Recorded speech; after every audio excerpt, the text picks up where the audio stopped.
দেখছেন 24 ঘন্টা India TV, সর্বদা সবার পাশে সবার মাঝে। আরজি করে ধর্ষণ ও খুনের ঘটনায় জড়িত প্রশাসনের তদন্ত লোপাট করেছে, আর এই প্রশাসন বিচার দিতে পারে না।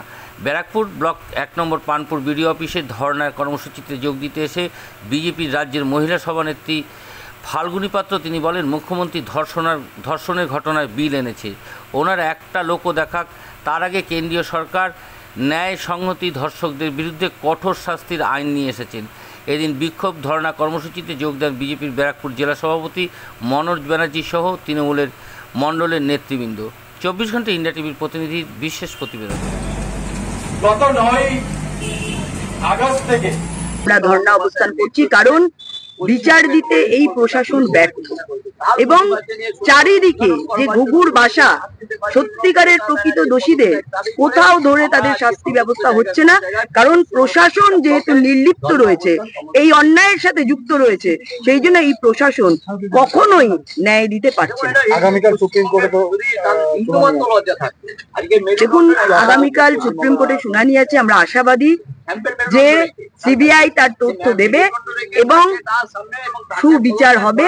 তবে অনেক প্রমাণই তারা লোপাট করে ফেলেছে, কিন্তু তারপরেও যে প্রমাণ এবং যেভাবে সুপ্রিম কোর্টের নির্দেশে সিবিআই যেভাবে তদন্ত করছে, তাতে দোষীরা নিশ্চয়ই সাজা পাবে।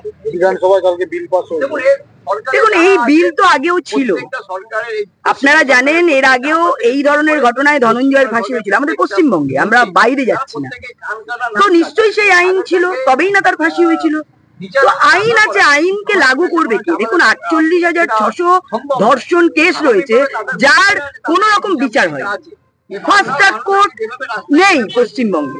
তো কিভাবে মুখ্যমন্ত্রী নতুন আইন আনছেন? মুখ্যমন্ত্রী বলতে সব থেকে সেফেস্ট সিটি কলকাতা। আবার দেখুন, মহিলাদের কলকাতায় বা পশ্চিমবঙ্গে রাত্রিবেলা কাজে লাগাতে বারণ করছে। তার মানে তিনি বলে দিচ্ছেন যে এই কলকাতা বা পশ্চিমবঙ্গ সেফেস্ট নয়। অর্থাৎ তিনি যে আইন আনছেন সেটা মানুষের মতটাকে ঘুরিয়ে দেওয়ার জন্য। কারণ ন্যায় সংহিতায় আমাদের প্রভিশন আছে যে মৃত্যুদণ্ড এবং যাবজ্জীবন কারাদণ্ড, সেই প্রভিশন, সেই আইন কঠোর থেকে কঠোরতম সাজার কথা ন্যায় সংহিতায় আছে। সেটা যদি তিনি ইমপ্লিমেন্ট করেন তাহলেই কিন্তু দোষীদের শাস্তি দেওয়া যায়, কিন্তু তিনি অ্যাকচুয়ালি দোষীদের শাস্তি দিতে চায় না। এই ধরনের সারা পশ্চিমবঙ্গ ব্যাপী যে ধরনের আওয়াজ উঠেছে, সেই আওয়াজকে তিনি ঘোরাবার জন্য, মানুষকে চিন্তা ভাবনাটাকে অন্যদিকে মোড় দেওয়ার জন্য তিনি এই নাটক করছেন, তিনি আইন আনছেন। আমরা সমর্থন করছি, আনুন নাই। কিন্তু এতদিন যে 48,600 কেস রয়েছে, তাদের কি হবে? কামদুনির কি হবে? হাসখালির কি হবে? মালদার কি হবে? দার্জিলিং এর কি হবে? কলকাতার কি হবে? কোনটার সাজা তো দেননি। শেষ পর্যন্ত বলি, যে তাপসী মালিককে নিয়ে আপনার সরকার পরিবর্তন হয়েছিল, সেই তাপসী মালিকের ধর্ষকের শাস্তি আপনি কোথায় দিয়েছেন? এই শাস্তি আপনি দেন না।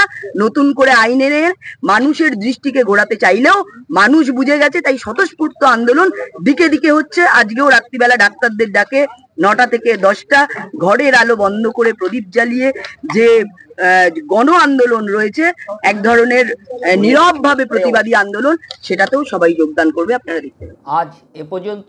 সঙ্গে রাখুন 24 ঘন্টা ইন্ডিয়া টিভি, দেখতে থাকুন সব জেলার সব খবর সবার আগে 24 ঘন্টা ইন্ডিয়া টিভির পর্দায়। নমস্কার।